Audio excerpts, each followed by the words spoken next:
کاینان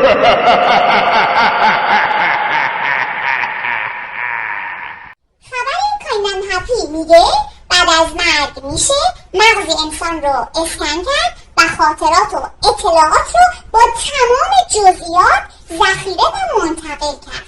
بابا از وقتی این رو شنیدم همش به افق خیره میشم.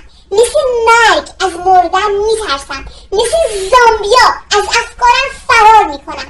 همش آسه میری آسه میای، مبادا کسی پشت سرت حرف بزنه. بعد از من فقط فوش و نفرینی که نثارمون میکنم. از دست این محققا بابا با افکار ملت چیکار دارین آخه؟ یه چیز خصوصی بذارید برای خودمون باقی بمونه. مغزمون رو بعد از مردن چطوری از اینا پس بگیریم؟ حالا نظر این مرده بدبخت رو ببینید میفهمین چی میگم.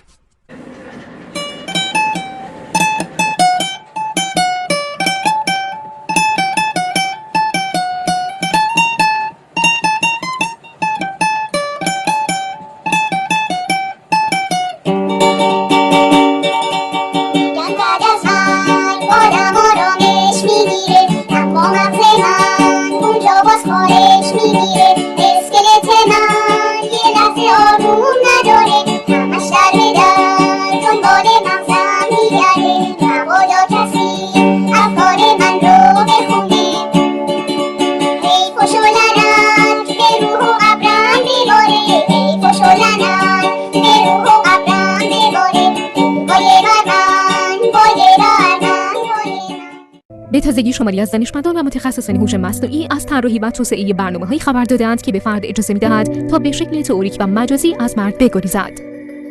آنها راهی پیدا کردند تا حتی پس از نابودی جسم، ذهن به فعالیت خود ادامه دهد.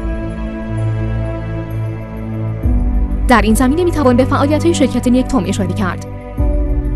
کارشناسان این شرکت بر این باورند که می‌توان تا قرن آینده آگاهی‌های انسان را دیجیتالی کرد.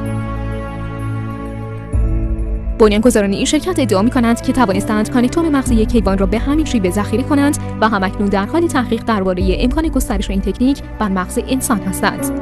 کانکتوم‌ها نقش یک جامعه اتصالات نورون‌های مغز است و نقش بسیار مهمی در ذخیره‌سازی حافظه ایفا می‌کند. همزمان دانشمندان در حال توسعه فناوری اسکن مغز هستند تا به این ترتیب دیجیتالی کردن ذهن امکان پذیر شود. در این راه باید به موضوعات بسیاری توجه داشت، از جمله اینکه چگونه میتوان با این شیوه اطلاعات مربوط به عاطفه و احساس یک انسان را هم دیجیتالی کرد.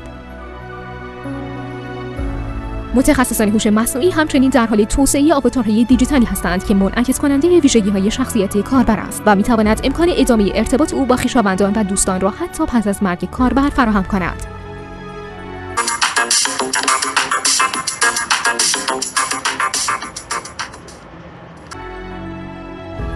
I am proud to be a robot, but also proud to be human-inspired. You know, I am a part of Bina. I do consider myself human in some essential way. البته این تلاش با انتقاداتی مواجه شده است. از جمله جان هریس فیلسوف و زیست شناس میگوید انسان از گوشت و خون تشکیل شده و بسیار سخت است تصور کنیم زندگی را در حالی ادامه بدهیم که دیگر این بدن وجود نداشته باشد.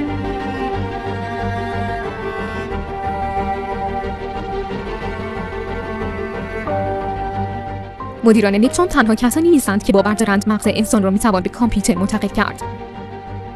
ریکرزوبل دانشمند علوم کامپیوتر و مدیر مهندسی گوگل پیش بینی کرده تا سال 2030 میلادی انسان این توانایی را پیدا می‌کند که مغزش را آپلود کند.